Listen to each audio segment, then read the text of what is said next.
ইন্ডিয়ার একটা দীর্ঘমেয়াদের পরিকল্পনা ছিল পাকিস্তানকে, পাকিস্তানের রাজনৈতিক নেতাদেরকে পাকিস্তানের জনগণের বিরুদ্ধে ঘৃণা এবং একটা দানবায়ন প্রকল্প জানানো, মানে তাদেরকে দানব হিসাবে উপস্থাপন করা পৃথিবীর সামনে।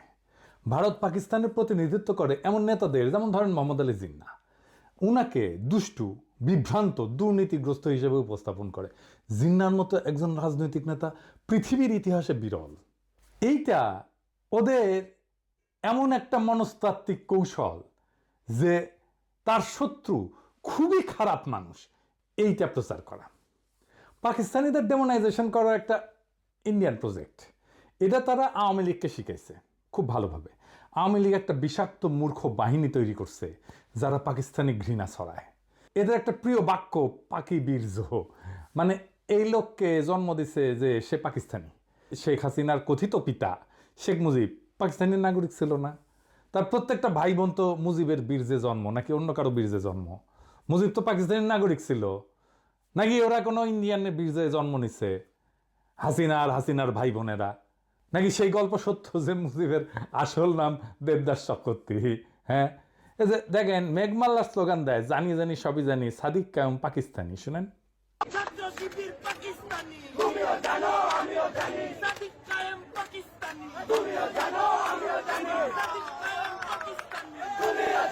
এই মেঘমাল্লারের বাপ পাকিস্তানের নাগরিক ছিল না? ওর বাপের পাকিস্তানি পাসপোর্ট ছিল না? নাকি ওর বাপের জন্ম বাংলাদেশ সৃষ্টির পরে? ওর বাপ জন্মাইছিল 1953 সালের 10ই নভেম্বর, তার মানে তো পাকিস্তান আমলে জন্ম নিছে। ওই মেঘমাল্লারের দাদা ও কেন পাকিস্তানে থাকিছিল, ইন্ডিয়া যায়নি কেন? সুযোগ তো ছিল। নাকি পাকিস্তানে থাকাও পাকিস্তানের নাগরিক হইয়াও তারা পাকিস্তানি না, ছাত্র শিবির পাকিস্তানি? তো ছাত্র ইউনিয়ন পাকিস্তানি ছিল না? যে ছাত্র ইউনিয়ন 1969 সালের 25শে আগস্ট বিবৃতি দিয়ে বলছে জামাত ইসলামী পাকিস্তানের অস্তিত্বের বিরোধী। ওর নিজের দল পাকিস্তানের অস্তিত্ব রক্ষায় দিওয়ানা ছিল। পুরো পত্রিকা দেখান ইডিএস সাহেব, পরে আবার কইতে পারে আমরা এডিট করে বানাইছি। দেখান ছাত্র ইউনিয়নের নাম দেখান, ছাত্র ইউনিয়নের নেতাদের নাম দেখান, প্রেসিডেন্ট সেক্রেটারির নাম দেখান। ছাত্র ইউনিয়ন শুধু না, বিপুল বিক্রমে মুজিববাদী ছাত্রলীগও পাকিস্তানের অস্তিত্ব রক্ষায় দিওয়ানা হয়েছিল। এখন পাকিস্তান খুব খারাপ। 1969 সালের 25শে মার্চ আইয়ুবের পতন হয়ে গেছে, মানে গণ অভ্যুত্থান হয়ে গেছে। তারপরের ঘটনা, তারপরে এই বিবৃতি দিচ্ছে 5 মাস পরে পাকিস্তানের রক্ষায় দিওয়ানা। তাও তারা পাকিস্তানি না, অন্যরা পাকিস্তানি। হ্যাঁ, কারণ ওই ডেমোনাইজেশন প্রজেক্ট, পাকিস্তানকে ডেমোনাইজ করা। শাসক হিসাবে পাকিস্তান খারাপ কাজ করে না এরকম না, অবশ্যই করছে। আমরা প্রয়োজনে সেটা সমালোচনা করব, কোনো অসুবিধা নাই। কিন্তু যেই কাজটা করে নাই, আমি কি তারে সেই কাজের দায় দিতে পারি? নাকি সেটা দেওয়া উচিত? আর যখন একজন যে কাজটা করে নাই সেই কাজের দায় তার উপরে চাপায় দেওয়া হয়, তখন তো তার উদ্দেশ্য নিয়ে আমার প্রশ্ন তোলা উচিত। আমার তো তখনই মনে হওয়া উচিত পাকিস্তান যদি এতই খারাপ হয় তাহলে মিথ্যা অভিযোগ কেন দেওয়ার দরকার হইল? মিথ্যা অভিযোগ তো দেওয়ার দরকার নাই। যারা কারো নামে মিথ্যা অপবাদ দেয় তাদের সাথে তো কোনো ডিল করাই উচিত না, তাদের কোনো কথা শোনাই উচিত না, তাদের উপরে আস্থা রাখাই উচিত না। আজকে আমরা এমন একটা অতি জঘন্য মিথ্যাচার নিয়ে আলাপ করব যেটা ইন্ডিয়া শিখাই দিছিল, আর সেই একই মিথ্যাচার বিএনপি চালাই যাইতেছে আজকেও। সেটা জানতে হইলে একটু পিছনে ফিরে যাইতে হবে, সেই 1971-এ। আসেন আগে আমরা সেই গল্পটা শুনে আসি। 1971-এ বীরশ্রেষ্ঠ মতিউর রহমানের গল্প। বীরশ্রেষ্ঠ মতিউর রহমান গত পরশু ওনার মৃত্যুবার্ষিকী ছিল। 1971 সালের 20শে আগস্ট পশ্চিম পাকিস্তানের করাচির কাছে মাসরুর বিমান ঘাঁটিতে ওই সময় তিনি পোস্টেড ছিলেন। মার্চে যখন যুদ্ধ শুরু হয় তখন কিন্তু তিনি পূর্ব পাকিস্তান মানে বাংলাদেশেই ছিলেন। উনি তখন এইখানে ছুটিতে ছিলেন, তখন জয়েন করেন নাই যুদ্ধে। পরে যখন পাকিস্তান এপ্রিল মে মাসের মধ্যে মোটামুটি সামরিক বাহিনী, পাকিস্তানি সামরিক বাহিনী কন্ট্রোল প্রতিষ্ঠা করে, তখন মতিউর রহমান পশ্চিম পাকিস্তান নিজের ইউনিটে চাকরিতে ফিরে যায়। সেইখানে তাকে ইনস্ট্রাক্টর হিসেবে পোস্টিং দেওয়া হয়। তিনি তরুণ পাইলটদেরকে বিমান চালানো শিখাইতেন। পরে 20শে আগস্ট উনি একজন তরুণ পাকিস্তানি ট্রেনি পাইলট, যার নাম ছিল রশিদ মিনাজ, বীরশ্রেষ্ঠ মতিউর রহমানের ইনস্ট্রাক্টর ছিলেন। তার সাথে একটা T-33 বিমান, যেটা পাইলটদের ট্রেনিংয়ে ব্যবহার করা হয়, সেটাতে একসাথে ওনারা ফ্লাই করতেছিলেন। T-33 কিন্তু কোনো যুদ্ধ বিমান না, এটা খালি ট্রেনিংয়ের কাজে ব্যবহার করা হয়। এই বিমানে রশিদ মিনাজের ট্রেনিং ফ্লাইটের সময় মতিউর রহমান ব্যাকসিটে ইনস্ট্রাক্টরের কন্ট্রোল ব্যবহার করে প্লেন নিয়ে ইন্ডিয়ার দিকে রওনা দেন। 71 সালে পশ্চিম পাকিস্তান থেকে অন্য যে সমস্ত বাঙালি অফিসার, যেমন মেজর ডালিম, নূর, কর্নেল তাহের, মঞ্জুর, পালায় ভারতে গিয়ে যুদ্ধে যোগদান করে। ওরা কিন্তু স্থলপথেই পালাইছে। মতিউর আকাশপথে পালানোর পরিকল্পনা করে। আকাশপথে ট্রেনিং বিমান নিয়ে পালানোর সময় রশিদ মিনহাজ তখন যখন আসল উদ্দেশ্য টের পায়, তখন ককপিটের দুইজনের মধ্যে ধস্তাধস্তি হয়, এর ফলে প্লেনটা ক্র্যাশ করে, দুজনেই মারা যায়। ভারতে পাকিস্তানের বিমান নিয়ে যাওয়া, নিজের জীবন দিয়ে ঠেকানোর জন্য পাকিস্তান রশিদ মিনহাজকে তাদের সর্বোচ্চ বীরত্ব সূচক পদক নিশানে হায়দার এটা প্রদান করে। মতিউর রহমানকে বাংলাদেশ বীরশ্রেষ্ঠ খেতাব প্রদান করে। দুইজনেই দুই দেশের দুই শ্রেষ্ঠ খেতাব পায়। মতিউর রহমানকে পাকিস্তানে কবর দেওয়া হয়। 2006 সালে বেগম খালেদা জিয়ার অনুরোধে পাকিস্তান মতিউর রহমানের মৃতদেহ বাংলাদেশকে হস্তান্তর করে এবং তার মৃতদেহ এনে দেশে মিরপুরে শহীদ বুদ্ধিজীবী কবরস্থানে দাফন করা হয়। এই পর্যন্ত ইতিহাস বর্ণনায় পাকিস্তান আর বাংলাদেশের পক্ষে কোনো দ্বিমত নাই, দুই পক্ষই একমত এইরকম একটা ঘটনা ঘটছিল। কিন্তু এর পরের কি হইল? এটা জঘন্য মিথ্যাচারের ইতিহাস। বাঙ্গু প্রগতিশীল চেতনাজীবীরা এতই জঘন্য প্রতারক যে তারা হেন কিছু নাই যেটা নিয়ে জঘন্য মিথ্যাচার করে নাই। তারা সব জায়গায় পাকিস্তানিদের জানোয়ারের মতো করে চিত্রায়ন করে ডাহা মিথ্যা কথা চড়াইছে। তাদের গুরু ইন্ডিয়ার শিক্ষাই হচ্ছে মিথ্যা কথা বলা। মতিউর রহমানের কবর নিয়ে একটা জঘন্য মিথ্যা বানোয়াট কথা বাঙ্গু মহলে প্রচলিত। সেটা হইতেছে পাকিস্তানিরা নাকি মতিউর রহমানকে কবর দিয়ে তার কবরের ফলকে লিখে রাখছিল, ইধার শো রাহা হায় এক গাদ্দার, মানে এইখানে এক বিশ্বাসঘাতক শুয়ে আছে। এটা একদম সবার মুখে মুখে প্রচলিত। আপনি সার্চ দিলে, ফেসবুকে সার্চ দেন, গুগলে সার্চ দেন, এটা আপনি পাবেন। বিএনপির অফিসিয়াল ফেসবুক পেজে এই কথা ছড়ানো হয়েছে। দেখেন কি লিখছে, পাকিস্তানে একটি কবরের উপরে লেখা ছিল ইধার শো রাহা হায় এক গাদ্দার। বাংলা অর্থ, এখানে শুয়ে আছে এক বেঈমান। পাকিস্তানের সেই গাদ্দারটি কে তা কি আমরা জানি? তিনি বাংলাদেশের বীরশ্রেষ্ঠ মতিউর রহমান। দীর্ঘ 35টি বছর পাকিস্তানের মাটিতে চরম ঘৃণা ভরে শায়িত ছিলেন আমাদের মুক্তিযুদ্ধের এই নায়ক। 2006 সালে তৎকালীন প্রধানমন্ত্রী বেগম খালেদা জিয়ার ঐকান্তিক প্রচেষ্টায় বীরশ্রেষ্ঠ মতিউর রহমানের দেহাবশেষ বাংলাদেশে ফিরিয়ে আনা হয় এবং পরিপূর্ণ মর্যাদায় দেশের মাটিতে দাফন করা হয়। বাংলাদেশে তার মৃতদেহ আসা পর্যন্ত খালেদা জিয়া এয়ারপোর্টে অপেক্ষা করছিলেন। হে মৃত্যুঞ্জয়ী, তোমার আত্মবলিদানের বিনিময়ে আমরা পেয়েছি একটি স্বাধীন মানচিত্র। তোমাকে আমরা ভুলি নাই, ভুলব না। তুমি আছো লক্ষ কোটি বাঙালের হৃদয়ের গভীরে শ্রদ্ধাঞ্জলি। হ্যাঁ, পুরা আওয়ামী বয়ান। আওয়ামী লীগ তো জাউরার জাউরা, তারা বলতে পারে, কিন্তু বিএনপি কেন? যেই বিএনপি দাবি করে তারা মতিউর রহমানের মরদেহ বাংলাদেশে নিয়ে আসছে পাকিস্তান থেকে, তারা মতিউর রহমানের কবর দেখে নাই? দেখে নাই? ওখানে লেখা ছিল যেখানে গাদ্দার শুয়ে আছে, তারা অপমান করে কবর দিছিল পাকিস্তানিরা। মতিউর রহমানের কবরে আসলে কি লেখা ছিল? আজকে এপিসোডে ভুয়া মিথ চিরতরে জয় বাংলা করে দেব।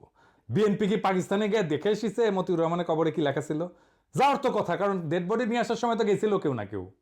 আর দেখে যদি বুঝতে না পারস, নাই জানস, তাহলে ডা মন করা মিথ্যা কথা সরাস কেন?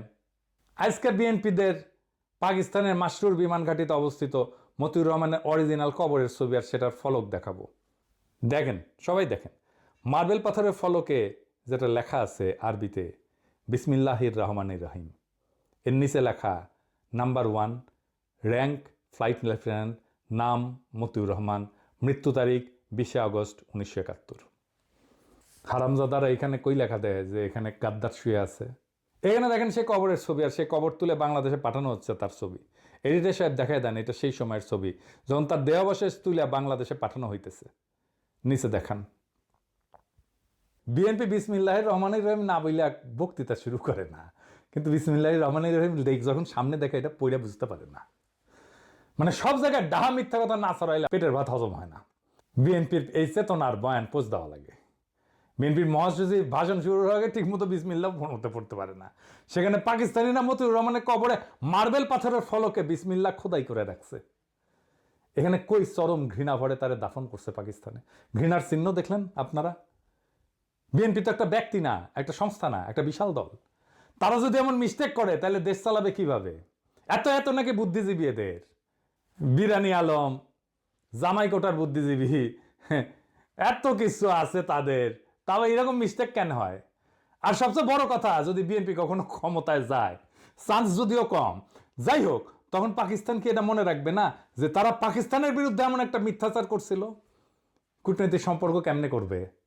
পাকিস্তানের বিরুদ্ধে মতিউর রহমান বিদ্রোহ করছে, তারপরে পাকিস্তান তো তাকে স্বাভাবিকভাবে সম্মানের সাথে দাফন করছে। বাঙ্গুরা যত পশ্চিম পাকিস্তানি অফিসার সৈনিক হত্যা করছে, তাদের একজনেরও কবর দেখাতে পারবে বাংলাদেশে?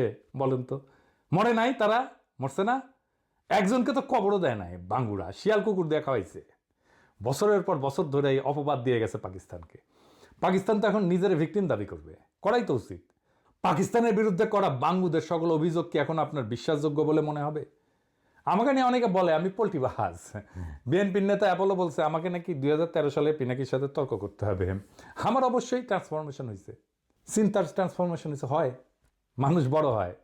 ক্ষুদ্রকালে আমরা সবাই চকলেটের জন্য জীবন দিয়ে দিতাম না একটা, এখন কি দিবেন চকলেটের জন্য জীবন? তো ক্ষুদ্রকালের সেই ইমোশনটা কি ভুল ছিল? আর এখনকার এই প্রজ্ঞাটা কি ভুল? আমার ট্রান্সফরমেশন হয়েছে আপনাদের সামনেই, এমন না হঠাৎ করে হয়েছে, আপনারা দেখছেন। গতকালের ভিডিওতে বলছিলাম না যে আমি সেই গুহা থেকে বাইরে হইয়া যখন সত্যের মুখোমুখি হয়েছি তখন আমি হতবিহ্বল হয়েছি। তারপরে যখন প্রশ্ন করা শুরু করছি, যা জানছি এতদিন সবকিছু দেখি সব মিথ্যা, সব ঝুটায়। আমি একটা এক্সাম্পল দেখাই, এটা আমার প্রজন্মের যারা, আমার সাথে মুরব্বী যারা, তাদের বলবেন, ওনারাও সাক্ষ্য দেবেন। আসেন সে এক্সাম্পলটা দেখি। আমরা যখন ছোট ছিলাম তখন এই ছবিটা ছাপা হইতো পত্রিকায়, বলা হইতো পাকিস্তানি ছেলেরা লুঙ্গি খুলে দেখতেছে তার খতনা করা আছে কিনা, হিন্দু না মুসলমান। ছবিটা পাকিস্তানি আর্মির না, ইন্ডিয়ান আর্মির। ছবিটা তুলছেন কিশোর পারেক, একজন ইন্ডিয়ান ফটোগ্রাফার। যখন ইন্ডিয়ান আর্মি বাংলাদেশে ঢুকছে সেই সময়কার ছবি। তার একটা প্রকাশিত বই আছে ব্রুটাল বার্থ নামে। এই ছবিটা সেখানেই প্রকাশিত হয়েছিল। ক্যাপশনে উল্লেখ ছিল, ছবির সেনার পরিচয় উল্লেখ ছিল। ছবিটা পিডিএফ অনলাইনে আছে, গুগল করলে পাবেন, আর নিজেই চেক করে নিতে পারবেন।